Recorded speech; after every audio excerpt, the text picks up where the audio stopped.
السلام علیکم ورحمۃ اللہ وبرکاتہ۔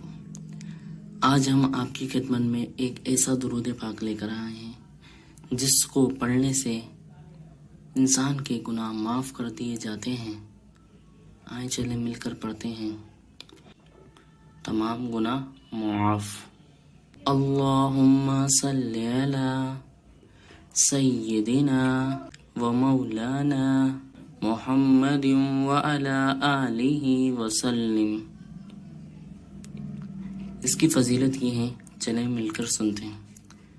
حضرت سیدنا انس رضی اللہ تعالی عنہ سے روایت ہے کہ تاجدار مدینہ صلی اللہ تعالی علیہ وآلہ وسلم نے ارشاد فرمایا، جو شخص یہ درود پاک پڑھے، اگر کھڑا تھا تو بیٹھنے سے پہلے اور بیٹھا تھا تو کھڑے ہونے سے پہلے، اس کے گناہ معاف کر دیے جائیں گے۔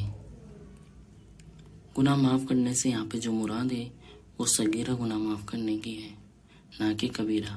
کبیرہ گناہ معاف توبہ اور استغفار سے معاف ہوتے ہیں۔